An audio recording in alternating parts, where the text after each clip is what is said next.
Bueno, muy buenas noches, ¿cómo están? Una noche más, bienvenidos acá a este espacio de Solo Política.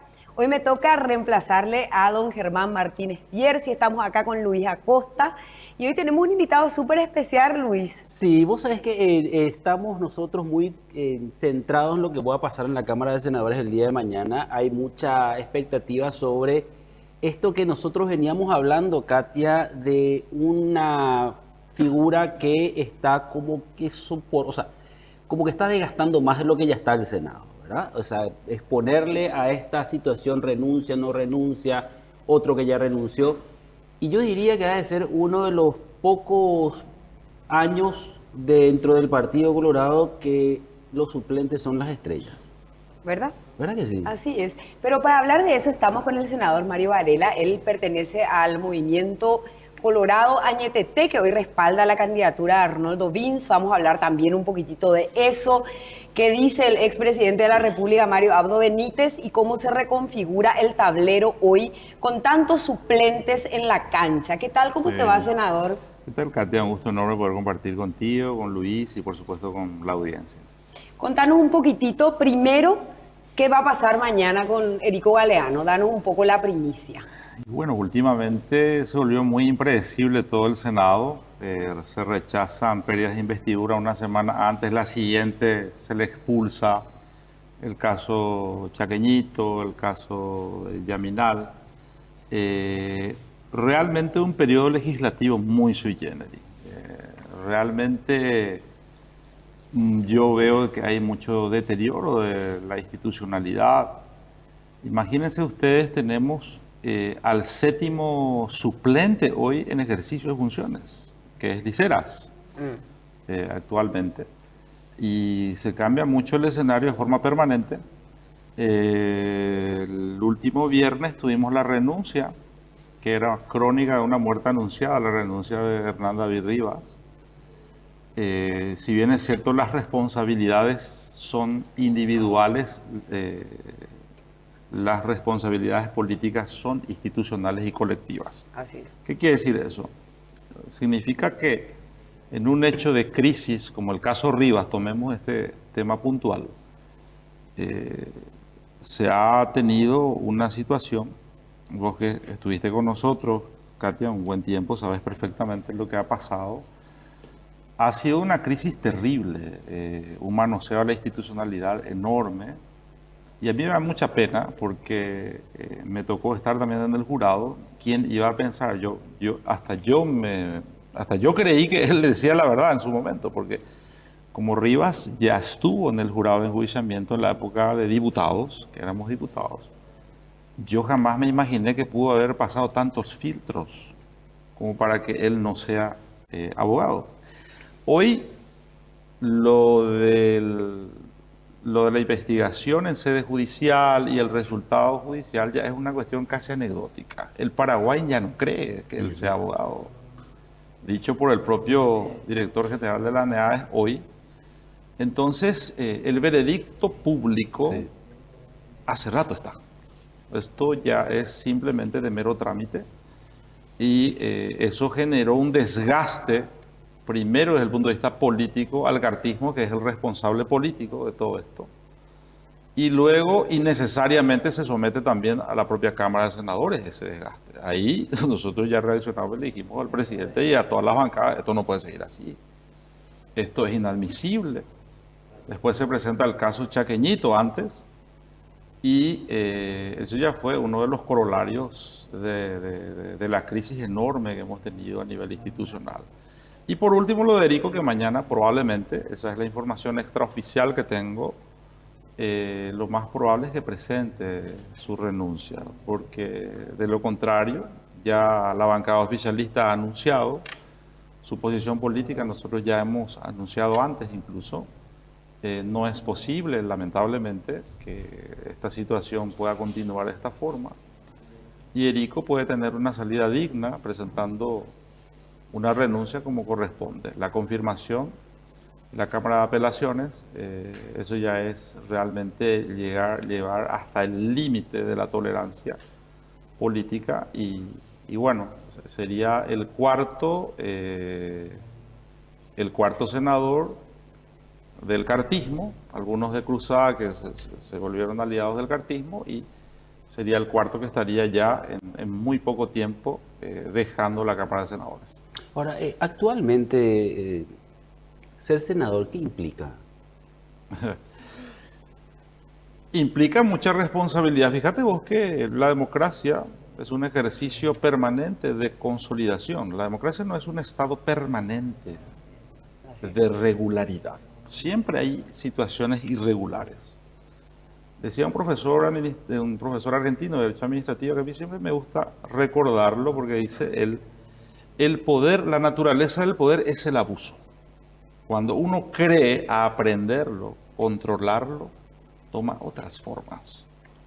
Hoy ya no hay asonadas de golpes de Estado con militares, pero el poder político puede censurarte tranquilamente. El poder político hoy, a pesar de que estamos en un sistema democrático, de fachada por lo menos, uno puede tomar otro tipo de estrategias de buscar debilitar o censurar a la prensa. Fíjense ustedes esta campaña sucia que se hace con un sistema distinto, con fondos del Estado, con presupuesto público de la gente. Eso es terrible. O sea, por eso creo yo que la responsabilidad hoy, para contestar tu pregunta, de un parlamentario, de un senador, es una alta responsabilidad. Nosotros tenemos que todos los días buscar la manera de pelear por el Estado de Derecho, de instalar un debate que se ha perdido. Nosotros hemos perdido el poder de la palabra.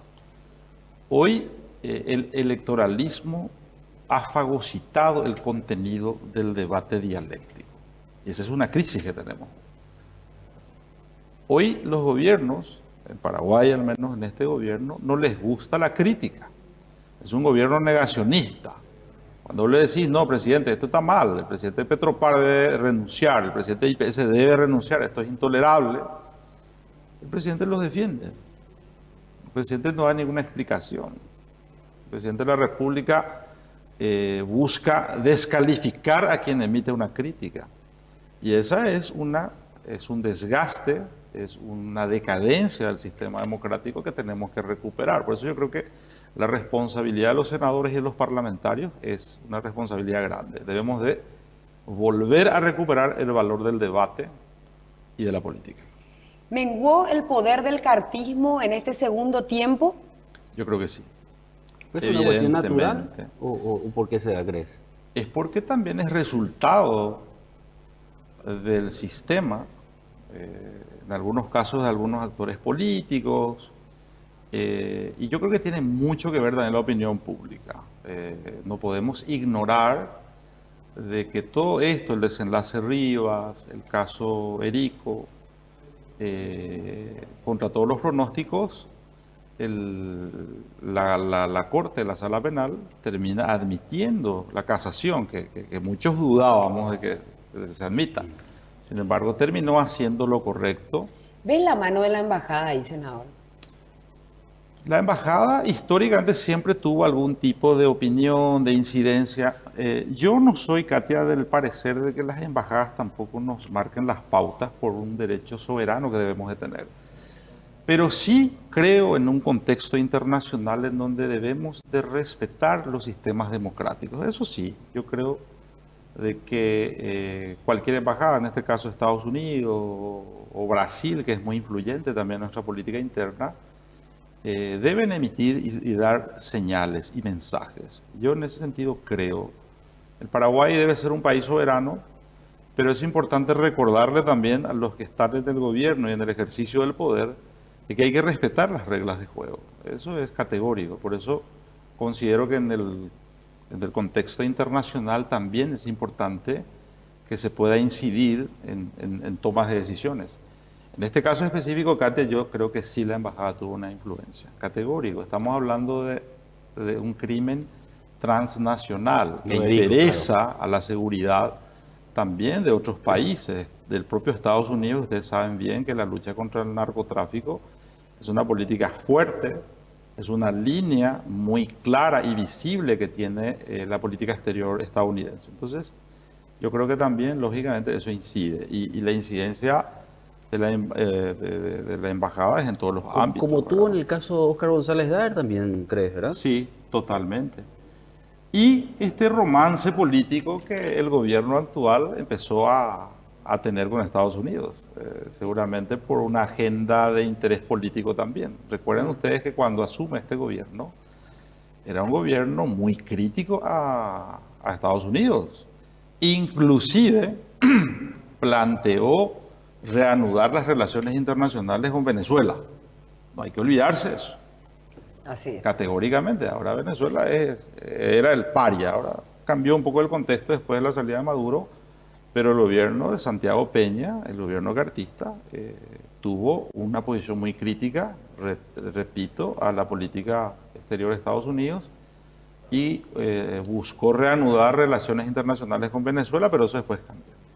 Ahora, cuando uno mira un poco el escenario actual, ¿verdad? Pues estamos a puertas de unas elecciones internas, primeramente municipales y después Sí. el 7 de octubre.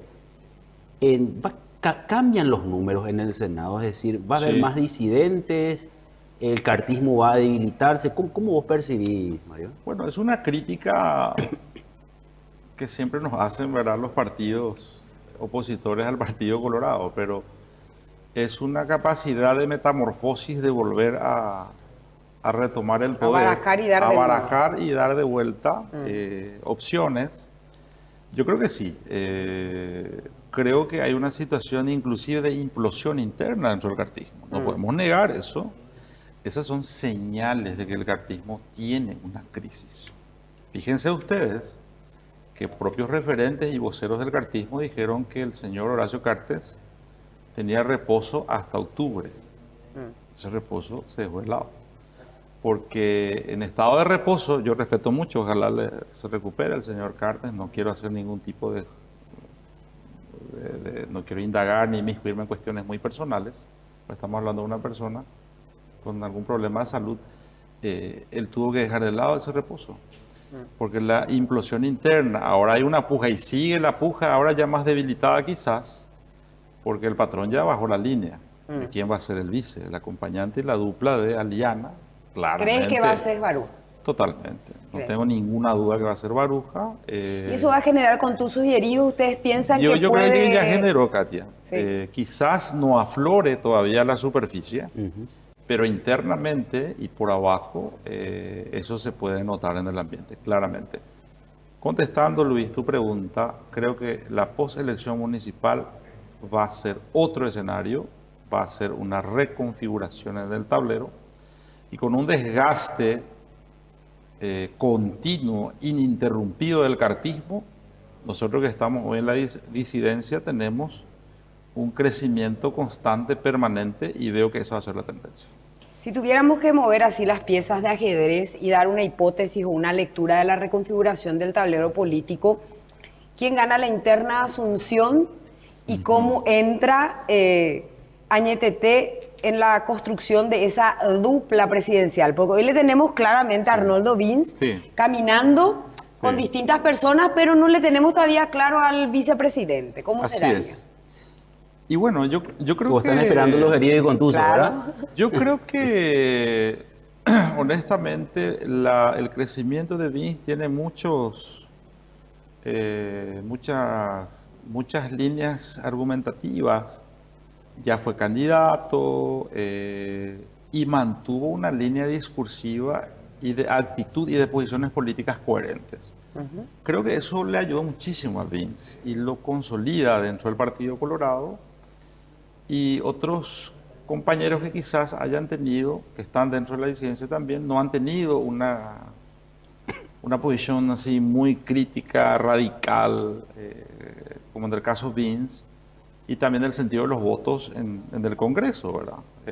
Eso yo creo que ayudó mucho a ir consolidando. Y cuando me preguntaba un colega de ustedes sobre la imputación de Vince, les dije, ¿qué pensar de la imputación? Nos vino de maravilla. Porque eso demuestra que nosotros no tenemos ninguna conversación, ningún acuerdo por debajo. Eso demuestra que efectivamente O sea, nosotros tenemos... ahí vos decís que obviamente el Ministerio Público está sometido al poder de turno. No sé quién puede dudar de eso, lamentablemente es así. Hoy fue ternado Cantero como un Mira. futuro juez, metido en el escándalo, uno de los escándalos más grandes en la Así época es. democrática. Esta fue una comedia, una parodia Estamos hablando de Aldo Cantero, de que Aldo es el... Cantero, que pidió el desafuero de Mario Audo Benítez, imputando a funcionarios del expresidente Mario Audo Benítez y de las conversaciones escandalosas que fueron publicadas, y hoy está herido de muerte, esa investigación, porque no tiene ningún tipo de fundamento y bueno, lamentablemente hoy hay señales muy claras de que el Ministerio Público tiene vinculaciones, afinidades con el oficialismo, que no debería ser, pero es así. Ahora, cuando vos decís la posibilidad de reconfigurar un poco Sí, el tablero político dentro del Partido Colorado, sí, senador, sí. hay gente que no sale del cartismo por temor a Cartes. Bueno, no sé si temor a Cartes o temor al sistema. Fíjate vos que el Mm. cartismo es todo un sistema Ujú. pensado, es como un organigrama, ¿verdad? Que tiene. Y dentro del cartismo, evidentemente, hay un sistema en donde se bajan líneas. Yo siempre lo llamo el unicato, ¿verdad? En donde no hay debate, no se consulta. La Junta de Gobierno hoy está paralizada. Ahí no hay ninguna consulta, no se habló si vamos a restablecer nuestras relaciones con Estados Unidos, porque nosotros firmamos eh, este entendimiento de traer gente de Estados Unidos rechazada, que tiene que venir a Paraguay. Nunca pasó por un Un debate filtro de agua. serio. Imagínense ustedes, eso es una barbaridad, tiene implicancias políticas internas. Entonces hoy yo veo el cartismo cada vez más difícil para ellos mantener la cohesión. Yo pienso que se va a romper esa hegemonía y ojalá por la salud de la democracia interna, primero de nuestro partido y de la democracia de todo el Paraguay, ¿verdad? ¿Y cómo le ves a la oposición? Si tuvieras que convertirte un ratito en analista político, ¿cómo le ves a la oposición desde el comportamiento Ujú. también sistémico que tienen ambas cámaras del Congreso? Históricamente hay un mal endémico. Yo veo que hay figuras muy interesantes en la oposición. Debo ser honesto, pero le cuesta muchísimo a la oposición la construcción de un solo proyecto, ¿verdad? Eso lo hemos visto en varias ocasiones, no solamente ahora, y pareciera que hoy se instala de vuelta, ¿verdad? Vamos a ver, a nosotros los oficialistas, a los colorados y a la democracia les viene muy bien que tengamos una oposición seria, una oposición que plantee ideas, que critique. Eso le exige al poder político oficialista mejorar. Así debe ser el ejercicio democrático. Eh, Gianfranco Pasquino, por ejemplo, habla de eso, un tratadista interesante, y que la oposición hoy le cuesta mucho, pareciera que le cuesta mucho unir, ¿verdad? Eso es lo que yo veo. Y no es malo tampoco de que cada partido o figuras emergentes dentro de la oposición puedan marcar posiciones. No es malo tampoco eso. No hay que tomarlo como que es un camino errado, para nada. Yo creo que es interesante. ¿Por qué no tener dos, tres frentes? Electoralmente nomás le conviene eso al Partido Claro, Colorado, total. lógicamente, pero veo que a Prieto, que es una figura emergente, interesante, le cuesta mucho construir el diálogo con las figuras, especialmente de la capital, ¿verdad? A nivel nacional. Pero ojalá se pueda construir proyectos políticos que puedan mejorar la calidad de la política del país. Y en esta nueva reconfiguración del tablero, ¿Basilio Núñez termina como presidente o se puede dar sorpresas? Mira, Porque viste que Katia, él se sí. extendió su mandato así de manera absolutamente Mira, desopilante. yo creo, Katia, que es muy difícil predecir eso, porque puede cambiar. Puede Y cambiar. lo digo con mucha sobriedad, con mucha mucho respeto al compañero Basilio Núñez, pero eso no, eso se puede Es cambiar. Y impredecible. él lo sabe, o sea, él lo sabe perfectamente.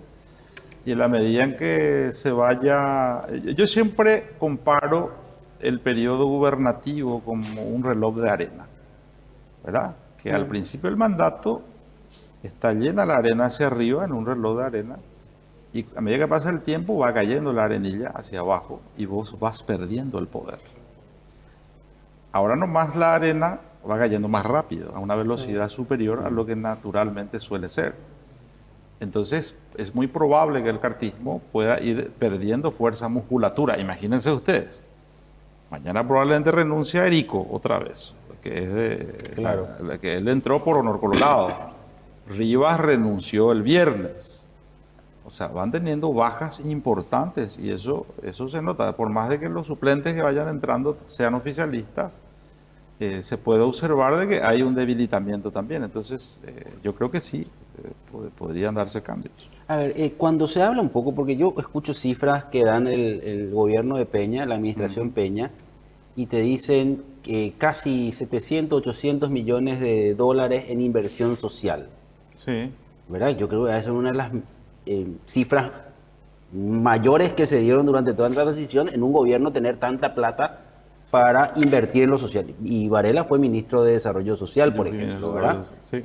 Yo no sé cuánto vos tuviste para invertir en los programas, si bien ahora se suma Hambre Cero, pero ¿por qué crees que con tanta inversión supuestamente en el ámbito social Sí. no hay un contento con el gobierno de Peña? Mira, hay un factor clave que yo creo que hace que la ciudadanía tenga la percepción positiva o negativa. Primero que nada, yo creo que el gobierno y Santiago Peña dilapidó una coyuntura muy favorable. Tenía, o sea, tiene todavía, mayoría en diputados, en senadores peleando, sigue teniendo un poco de, o sea, tiene la mayoría ajustada, pero aún la tiene. Creo que ese capital y ese activo político él no lo aprovechó y perdió mucha credibilidad. Demasiadas denuncias de corrupción. Demasiadas. ¿Y qué pasa cuando, aunque vos hagas bien, la gente ya no te cree? Ese es el problema. Yo por eso siempre digo, exagerando un poco, Santi Peña puede hacer una nueva torre Eiffel en Coronel Oviedo o en Asunción. Igual no va a mejorar su imagen, porque él perdió la credibilidad, pierde la confianza. En el caso del gasto, vayamos a lo numérico. Yo creo que se recaudó más, pero también se gastó más. Entonces vos no tenés mucho margen. Vayamos a lo estrictamente presupuestario. No ha cesado mucho en cuanto a la cantidad de gastos superfluos.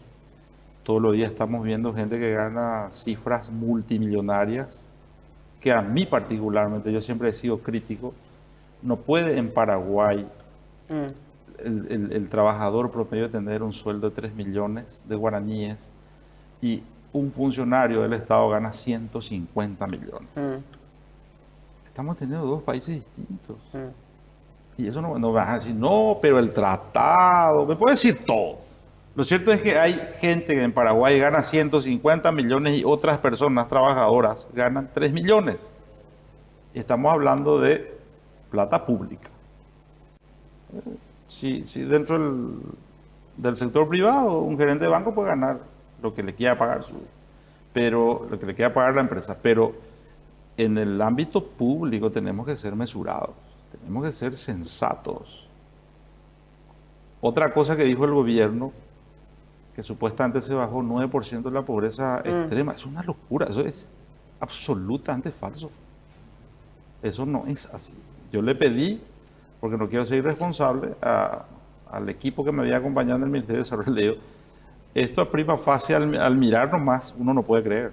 O sea, en 3 años uno va a bajar la pobreza al 9%. Alegan gracias al programa Hambre Cero, dicen. Más va a bajar. No, él vino y sostuvo acá en una visita por los 50 Pero años, es una nos barbaridad. dijo que el 9%, y le decía yo, Es demasiado. si si no era, no tenía una expectativa esa nota No, estadística yo- con la realidad, ¿verdad? Porque la gente ve, cada vez está más caro el combustible, no te alcanza la plata, o sea que si es que tenemos que hablar Sí. por Juana, por don Pedro, de que ese 100.000 le alcanza cada vez menos, la carne está carísima. Entonces, ¿cómo Sí. nosotros le ¿Cómo? hacemos creer a la gente que ese 9% obtuvo de disminución de la pobreza? Yo te digo una cosa, Katia. Para equilibrar lo subjetivo político versus los instrumentos técnicos. Pues yo puedo decir, no, siempre hay gente que pide plata en el semáforo, siempre hay indígenas en la calle, sí, correcto. Pero no existe instrumento técnico que te pueda decir que en 2 años y medio un gobierno pueda bajar 9% de la pobreza. Eso es inviable. Haciendo nomás el análisis, yo tengo acá el estudio, ahora nomás no quiero aburrirles con esos números, pero el equipo técnico, y voy a hacer unas declaraciones más adelante en estos días, después de leer bien este documento, en decir que eso no es posible. ¿Y el gobierno marito bajó la pobreza? Sí bajó, pero no en ese porcentaje que se dice. O sea, nosotros bajamos el 4.5, al 3.9, por ahí no me puede bajar, Luis. 2%, 3%, 4%. Lo ya es un logro extraordinario. Y 9% le tiene que entregar en Suecia el premio Nobel, ¿verdad? Bueno. Pero es una locura, o sea, bajar 9, preguntarle a cualquier economista, ¿Y cuánto preguntarle a implica cualquier 9% en cantidad de personas o de familias? enorme. O sea, Es mucho. a ver, Si somos sí, no sé de qué es lo que sacó los 600.000 cálculos. más o menos, Sí, 600.000 personas. Sí, O sea, más o menos. más o menos. Sí, así por ahí es. que No, incluso más.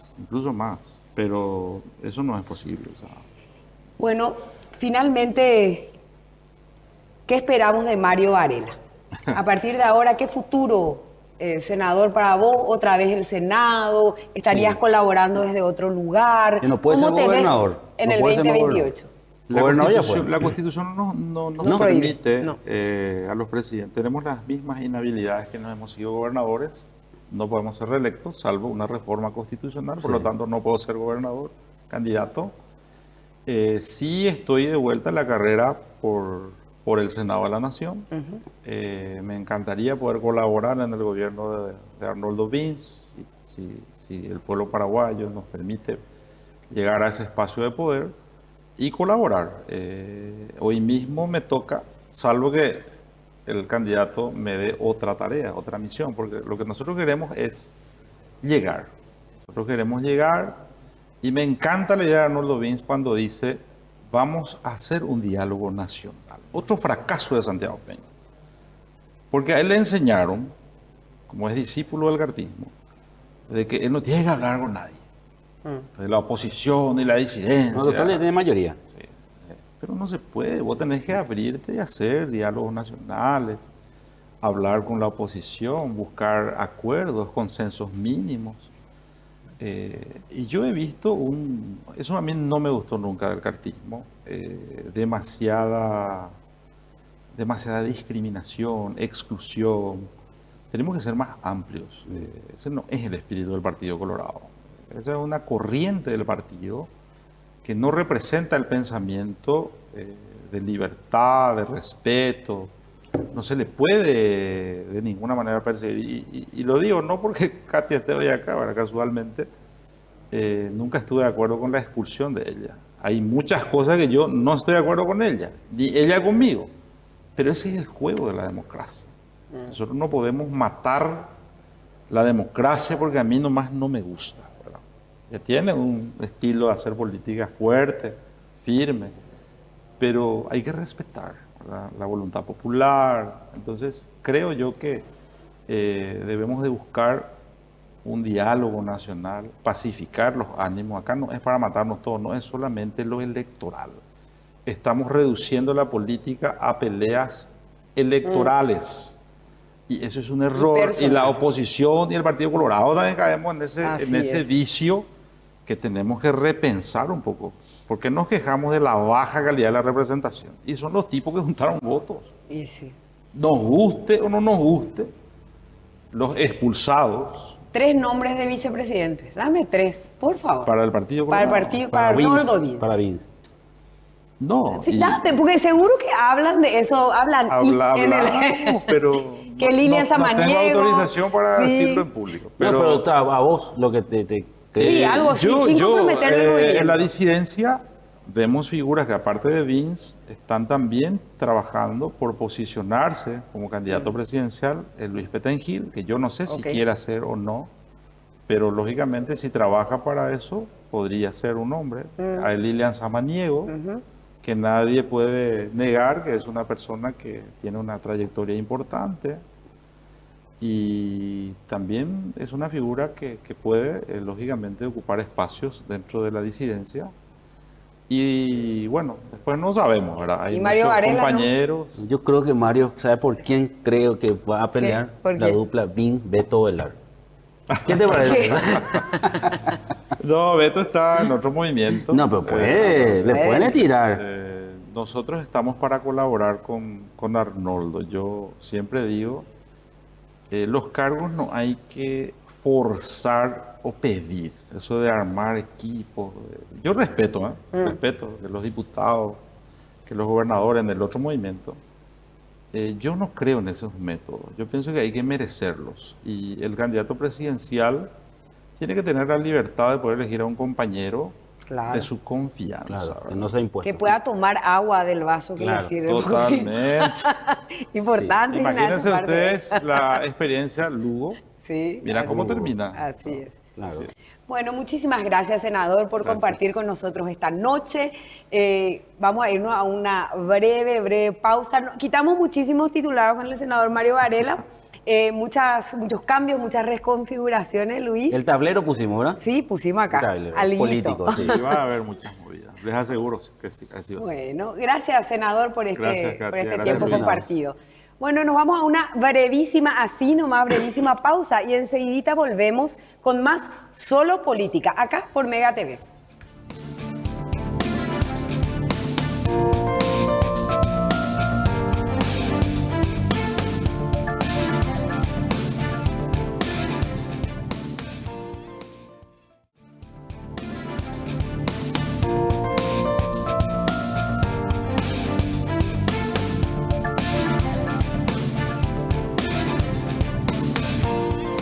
Bueno, seguimos acá en Solo Política. Estamos compartiendo esta noche de ausencia del conductor principal del programa, Germán Martínez Bierzi, que seguramente la semana que viene ya va a estar con ustedes. Yo estuve también la semana que Manuel Lucito reemplazándote a ¿Sabes vos. qué me costó salir? Estamos con el doctor. Pues, cuesta salir de la gripe. ¿Y sabes qué me decía un amigo? Es la edad, me dice. A tu edad. Es la edad. Sí. Ya cuesta más. Sí, para ¿Verdad, ustedes salir? los hombres. Bueno, recibimos acá a una persona que particularmente yo admiro muchísimo. Yo sé que mucha gente sigue también sus análisis, sus columnas de opinión imperdibles. Luego estamos con Mengo Boxia. ¿Qué tal, Mengo? ¿Cómo te va? ¿Qué tal, senadora? ¿Cómo te va? ¿Qué tal, Luis? ¿Qué tal, senador? Qué gusto que no estés, Germán. Senadora. ¿Verdad? Él no nos deja hablar. Senadora electa. Sí. Mengo, contanos un poquitito. Estás haciendo consultorio. Esa es tu pasión, pero también siempre muy activo opinando sobre política. ¿Cómo se da esa dualidad? ¿Cómo se maneja? La salud de la política. Sí, ¿verdad? así es, la salud de la Sí, política literal. Es algo que llevo hace tiempo como una dicotomía de mi vida, ¿verdad? Yo pienso en medicina toda la mañana, toda la tarde, 8 horas al día, vivo de eso. Y luego, como te decía recién, los glóbulos son bastante aburridos. Entonces, algo de mirar la realidad, comentarla, escribir y bueno, al final del día la gente terminó conociéndome más como ¿Cuántos libros ya, Mengo? 17 por ahí. 17. Sí. Yo tengo casi todos, ¿verdad? Y mi informe es muy fuerte. Es uno de los donde realmente uno puede ver en perspectiva lo que fue el tema de la dictadura. Y el último que, ¿por qué ganan casi siempre los colorados? Es un tratado casi muy actual de cómo también la oposición tiene que mirar este fenómeno. Es una pasión. O sea, nadie se pone a escribir libros si no siente un fuego interior, unas ganas de hacerlo, porque obviamente nadie vive de eso, nadie gana plata con eso. Pero sí, todo el tiempo buscando algún tema que escribir. ¿Estás escribiendo algo ahora? Y lo que pasa es que se acumulan ahora prólogos, presentaciones, feria del libro, está todo parado, pero hay algo ahí. Algo pendiente. Sí. Calentándose en el horno. Ahora, es importante esto, ¿verdad? Porque yo quiero replantear un poco la pregunta. ¿Por qué siempre gana el Partido Colorado? ¿Por qué no pierde el Partido Colorado? Vos no leíste el libro. ¿Eh? Vos no leíste el libro. No, pero, pero es cierto, vos presentás, decís por qué gana siempre el Partido Colorado. Sí, pero es que la estructura del Partido Colorado es realmente digna de varios libros, de varios análisis, porque es una estructura que no tiene mucho parangón en otros partidos de Latinoamérica. No quiero. Quizá el PRI en México hace un tiempo. Pero la estructura sostenida por... La estructura es sostenida por una serie de motivos. pero mucho más por el prebendarismo, creo, Mm, ¿no? En parte sí, parte importante del Sí, por la prebendarismo. cantidad de funcionarios O sea, públicos. ningún otro partido del mundo hace una utilización tan pragmática del clientelismo y del prebendarismo como el Partido Colorado. Pero eso por sí solo no explica. Ah. Hay también una cuestión cultural, una cuestión de pertenencia, una cuestión de tradición muy fuerte que está ahí al lado del prebendarismo, ¿verdad? Después hay cuestiones históricas, después está la oposición, bastante inútil, después están cuestiones coyunturales que se fueron dando, un apego de ese partido por la disciplina autoritaria, militar. O sea, acordate que es el mismo partido que apoyó 35 años a una dictadura, la dictadura de Stroessner, lo derrocó y siguió gobernando, ¿verdad? Sin jamás echarlo del partido. O sea, es curioso, por eso escribí el libro, porque tenía tantas dudas al respecto que intenté buscar en todas las fuentes históricas, políticas, sociales, el motivo de esa anomalía histórica de que un mismo partido esté durante 7, 8 décadas al frente del gobierno del país, tanto en dictadura como en transición, como en democracia, ¿verdad? No hay un fin de época, Mengo. No. ¿Es sostenible este modelo tan degradado, donde nos vamos a un hospital y no hay remedios, donde salimos a esperar horas un bus y no llega nunca, a pesar de la cantidad de leyes que hay? No hay un fin epocal. Dame una esperanza. El fin de la historia. No, Sí. no te voy a dar esperanza. No. Yo no creo que haya un fin así como ya está por explotar y va a eclosionar. No. Por otra de las características también sociológicas del paraguayo, que es un misterio. Que cada vez que converso con algunos de los representantes extranjeros que están acá un tiempo en Paraguay, lo primero que les llama la atención, no lo dicen en público, es ¿por qué son tan sumisos? ¿Por qué aceptan tanta desvergüenza? ¿Por qué hay tanta corrupción y la gente no sale a la calle? Es una característica nuestra. Nosotros no tenemos cultura de la protesta callejera. Sí. No somos rioplatenses en ese sentido, ¿verdad? No somos argentinos o brasileros incluso, sino que vamos juntando vapor y de repente explota, pero cuando explota fuerte, como fue el marzo paraguayo, la quema del Congreso, la enmienda. Pero ¿cada cuánto ocurre eso? Aquella vez de los dipuchorros y los enarratas, que no le permitían entrar a los restaurantes. Sí, también, cierto. Pero y después, es como como dice Milda Rivarola, siempre la cito en esta parte, el paraguayo es epopélico, capaz de grandes gestas, de protestas muy violentas, incluso poniendo en riesgo su vida, pero luego se cae en un letargo que puede durar años. Y eso explica por qué, y vos sabés mejor que nadie eso, Katia, por qué la clase política de los dos partidos tradicionales, pero con mucha más habilidad del Partido Colorado, avanzan en toda su desvergüenza, en todas sus arbitrariedades, en toda su corrupción, hasta que la calle les pone el límite. Porque no le temen al teclado, Sí. no le temen a la prensa, un poco sí, a la tapa de los diarios, pero sobre todo a perder votos, ¿verdad? A lo que le temen es la gente en la calle puteándolos. Allí se frenan, hasta allí llegan. O a las elecciones cercanas. ¿O por qué creen ustedes que justo ahora le dan el pase libre a Rivas y Por las elecciones cercanas. ¿cómo se llama el otro? Erico. Erico Erico Galeano. Galeano. por la cercanía de las elecciones. No respetan otros criterios. La gente en la calle, cosa que ocurre raramente, la presión exterior, sobre todo la embajada, o las elecciones cercanas y la evidencia por encuestas de que esos dos tóxicos les hacen perder votos. Así ocurrió con González Haer, por ejemplo. 2017. 2017, sí. Pero bueno, hay que alentar, hay que pelearse, hay que seguir gritando porque necesitamos crear una conciencia ciudadana crítica. Una conciencia ciudadana que se apropie de estas cuestiones que a veces miramos con desinterés, pero que sin embargo nos hacen a nuestra propia felicidad, a nuestra propia calidad de vida. Ahora, Cuando alguien está ganando 140 millones de guaraníes de sueldo en Itaipú, eso afecta la calidad de vida de los paraguayos. Eso es plata que no entra a los hospitales.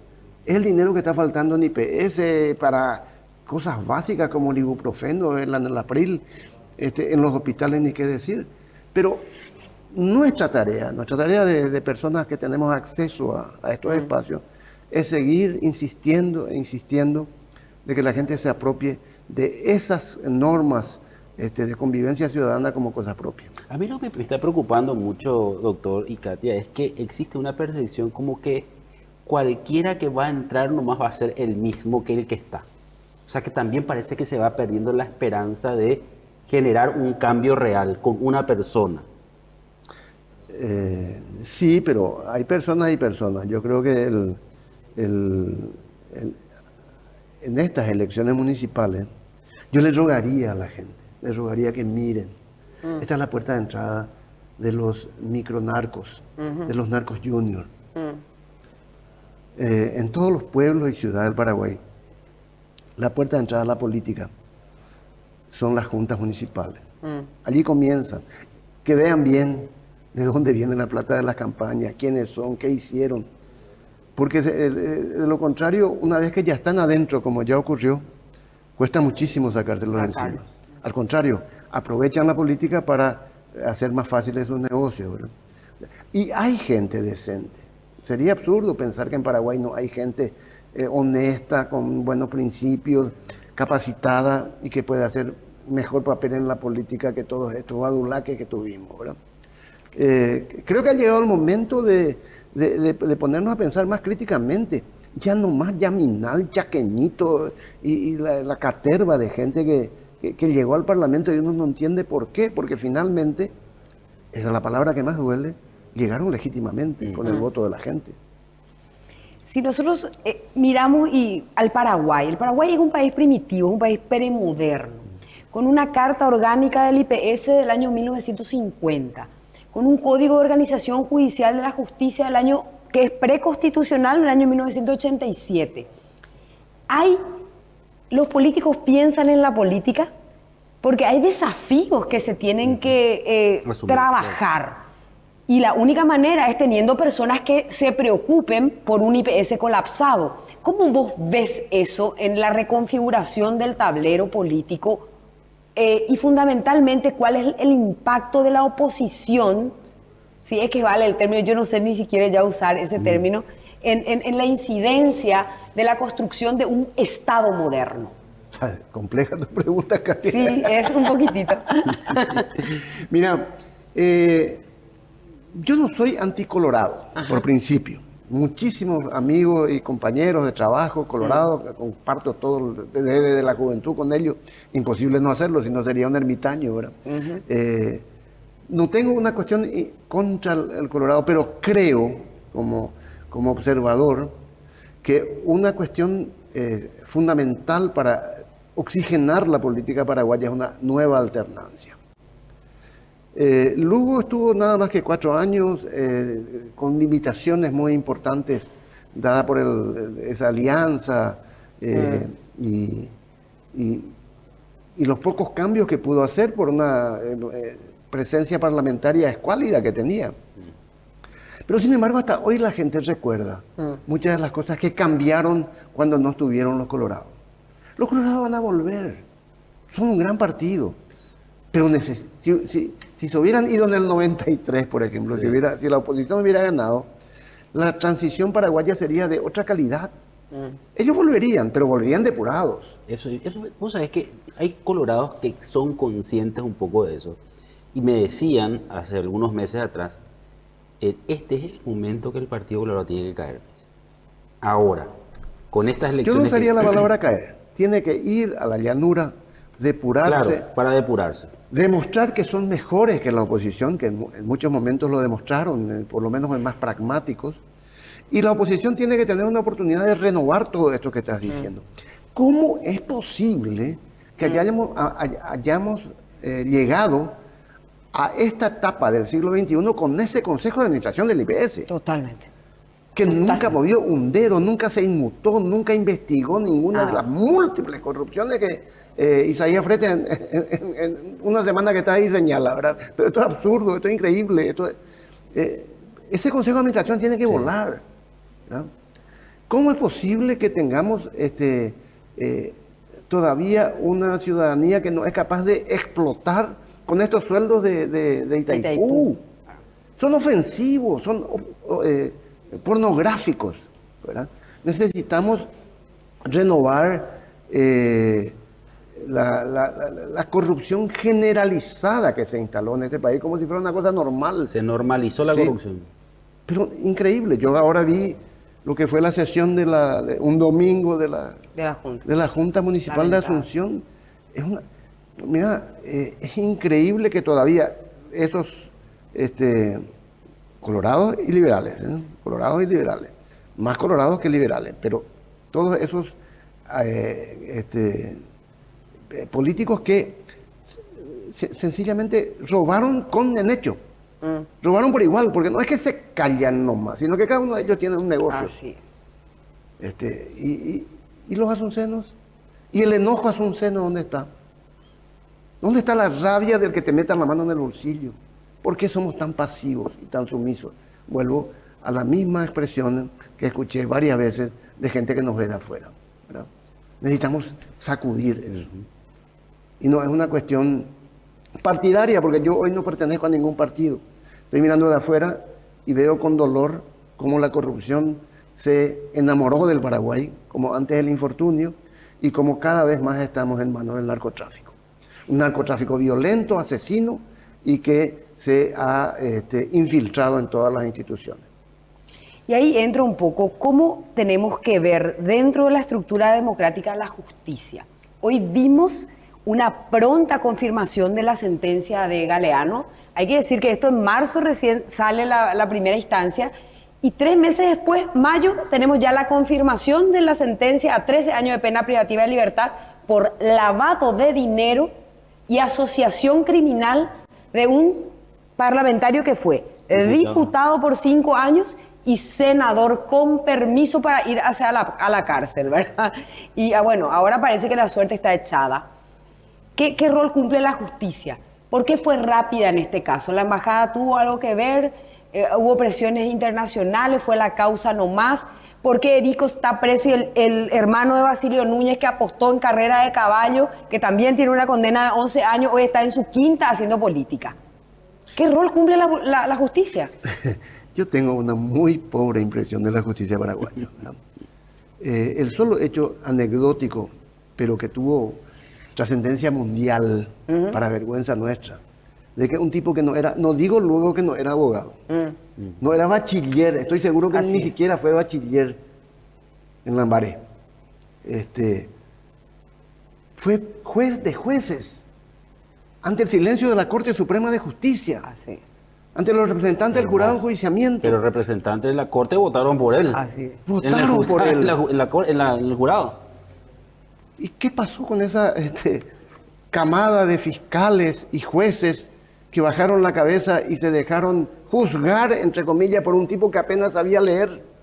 ¿Dónde está el sentido de rebelión? En el fondo, el sentido de patria, de patriotismo, para decir, nos oponemos a esto, es una vergüenza. Están denigrando la profesión de abogado, la carrera de magistrado. Se quedaron callados. Se quedaron callados. Yo no puedo entender eso. Así que no me pregunte por la justicia paraguaya, porque mi impresión sobre ella es bastante lamentable. Sí, vos sabés, ese es un comentario que hacen los políticos, por lo menos en el entorno que yo estoy, en el Senado y en diputados. Te dicen, ¿por qué al Congreso nomás no atacan y no a la justicia? Claro.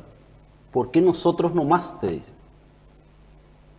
Y yo tengo mi teoría de que es justamente el rostro anónimo, ¿verdad? Hoy vos le preguntás a la gente quién es el ministro de Corte y no sabe decir, ¿verdad? ¿Cuánto tiempo Sí. está tardando la Corte Suprema de Justicia en definir tu caso? Sí, no, eso no va a definir. Probablemente va a ser o declarado inoficioso Pero este ¿qué clase tema de justamente. jueces entonces Así es. tenemos si no tienen los Las gallas. bien puestos Claro. como para decir, esto es absurdo? Esto sí o esto no, ¿verdad? Esto sí o Así esto no, es. pero tenemos que... El tenemos que silencio es el tema, que es el problema. bueno, ese es un ejemplo. Pero una democracia no puede imagínate, tener, digamos... Katia, tu figura, eventualmente presidenciable, de las políticas de la oposición más importantes que hay. O sea, estoy hablando del peso que eso tiene. Imagínate un pobre agricultor de Choré que ve vulnerados sus derechos porque algún terrateniente le sacó su... ¿Qué posibilidades tiene de obtener justicia? No tiene prensa, no tiene ningún peso, no tiene dinero. Esa es la justicia paraguaya que tenemos. Muerde al descalzo como una víbora. Sí, y es sumisa ante sí, el poderoso. Así mismo. Y vimos con mucha esperanza esta renovación, porque imagínense que nosotros tenemos ministros de Corte muy jóvenes, Mengo, que le vamos a tener que soportar y padecer 25 años.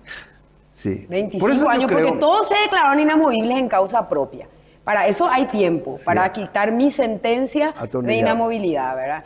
Y ni siquiera es para el futuro. Claro. Ellos mismos se declaran inamovibles, para eso sí hay tiempo, pero no para estos temas como, por ejemplo, cómo le vemos a la justicia que a una persona condenada a 13 años de pena privativa de libertad tarde tanto tiempo y estaba levantando la mano en nombre de los paraguayos para uno que apostó nuestro dinero en carreras de caballo, Sí. hoy está haciendo política, pero tranquilamente, solamente le bastó ser hermano del presidente del Congreso hoy. Pero por eso digo que es necesario que haya una alternancia.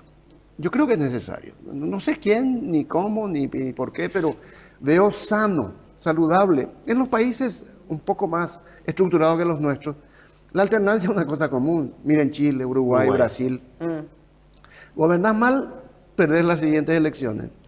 El que vino vuelve a gobernar mal, pierde las siguientes elecciones. Pero eso oxigena el sistema, ¿verdad? Y permite que los otros poderes tengan más autonomía e independencia, ¿verdad? Ojalá, pero también para eso necesitamos una oposición inteligente. ¿Y por qué decís actualmente que no hay esa inteligencia dentro de la oposición? ¿Qué le está faltando? Mira, cuando yo escucho un dirigente importante del principal partido de oposición, como Dionisio Amarilla, diciendo que su misión es impedir una alianza con Prieto, no dijo nada más que eso. Él quiere llegar a la presidencia del PLR para impedir que haya una alianza con Prieto. Vos te das cuenta que algo podrido está allí, ¿verdad? La oposición necesita, y lo vengo diciendo desde que comenzó esta transición, hace 3 décadas, mostrar un modelo diferente al Partido Colorado. Si va a ser una mala réplica, una mala copia de la estructura clientelista, prebendaria, corrupta de lo que ya conocemos, pues más vale votar por el mal conocido que uno que no sabemos cómo va a funcionar. La oposición tiene que demostrar la capacidad de unirse, de plantear un modelo alternativo diferente al Partido Colorado y de darle a la población paraguaya una esperanza que hoy no tiene. Claro. La esperanza, seducir al elector con la posibilidad de que es factible un Paraguay distinto, que no estamos condenados, que la corrupción es una tendencia, no un destino manifiesto. Y tenemos que demostrar que podemos tener políticas de Estado como tuvimos, por ejemplo, en la macroeconomía. Podemos lograr lo mismo en educación, en salud. Katia, vos escribiste un libro en plena pandemia, me acuerdo, donde planteabas una serie de ideas para hablo. La bola que te dio. Donde le sugerías un sistema único de salud, por ejemplo. Así. Acá estamos, idénticos que antes, igual que en la pandemia, con los hospitales en peores condiciones. Mejoraron durante la pandemia porque se morían, 19.000 paraguayos se murieron. Terminó la pandemia, volvimos a los mismos vicios, a la misma corrupción, al mismo sectarismo de utilizar los hospitales como seccionales. Y a la misma corrupción. O sea, ¿por qué, Pico, no podemos tener un destino distinto? El cartismo está en crisis. ¿Qué podemos esperar dentro de la configuración electoral del Partido Colorado hoy? Ellos se van a presentar como cambio. Arnoldo Vince va a ganar la interna. A tu modo de ver, ¿cómo ves el Partido Colorado hoy? Sucedió un fenómeno sumamente extraño cuando se enfermó Cartes. Cuando hubo esa especie de tembladeral, ese torbellino de dudas que asaltó a todos. Y nos pusimos por primera vez a imaginarnos qué pasa con el Partido Colorado sin Cartes, ¿verdad? Cartes se recuperó, yo le deseo la mejor salud del mundo. A la oposición le viene muy bien sacar al cartismo por vía política y no por vía biológica. O sea, que no se hagan ilusiones con eso, como nos hacíamos nosotros con Stroessner. Terminó viviendo cerca de 90 años. Sí. Pero, ¿qué queda? No queda nada. En horas, toda esa estructura política que hoy maneja prensa, maneja políticos, maneja jueces, maneja figuras satélites, y tiene bancos y crece cada vez más, dura horas. En horas el cartismo pasa a la historia, porque solamente depende del poder y del dinero de Cartes. Así como fue el oviedismo. Oviedo tenía una estructura, Oviedo tenía gente fanática, Oviedo tenía discurso, Oviedo tenía ideología, era de ultraderecha, pero había una serie de valores que sostenían al oviedismo como los tenía Stroessner o Argaña. ¿Qué queda si no está Cartes? ¿Qué pasa con el paraperiodismo? El paraperiodismo, qué interesante. En sus múltiples versiones, televisivas, radiales, diarios, etcétera, etcétera. Si Cartes no está, ¿tendrá interés Sara Cartes de seguir invirtiendo en política? Y si no invierte en política, ¿tendrán interés los políticos de seguir siendo satélites? Dionisio Amarilla no descubrirá que era liberal y volverá a su partido. Sí.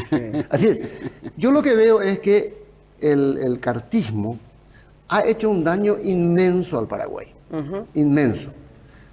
Pero es tan fuerte el poder del dinero y tan fácil de seducir los políticos paraguayos, y también los jueces y periodistas y demás, que se infiltró por todos lados. Y tiene un poder que ningún otro político tuvo en transición, solamente comparable al estronismo.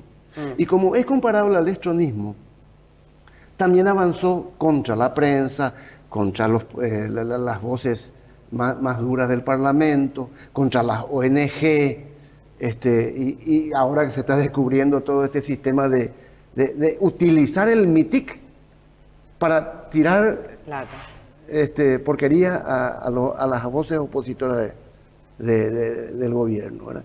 O sea, eso es muy de Stroessner, muy de autoritarismo primitivo. Eso es lo que están haciendo, ¿verdad? Creo que la disidencia puede o no ganar. No ofrece tampoco en este momento algo demasiado atractivo, diferente. Pero no me importa a mí eso. Más colorados siendo colorados, los conozco. Quiero una oposición siendo una verdadera alternativa. Y ahí veremos. Ese es un gran titular. Un gran desafío también. Sí, y un gran desafío. Quiero una oposición siendo alternativa. Mengo, te agradezco por venir a compartir este lunes, que no es un lunero porque es de solo política. Y no estás en Madrid. Ponele eso también. Sí, te agradecemos muchísimo, Mengo, así es que por compartir con nosotros estos análisis, estas reflexiones, que seguro que la gente que está asistiendo va a considerar, va a analizar, porque finalmente el Paraguay que merecemos, el Paraguay que soñamos, tiene que existir en algún lugar y en algún rincón. Encantada, Luis, de compartir contigo este lunes. Un lunes diferente, realmente. Sí, ¿verdad que sí? Un lunes bien diferente. Va a empezar bien la semana. Así es. Bueno, nos vemos el próximo lunes a las 20 horas acá en Mega TV, Solo Política.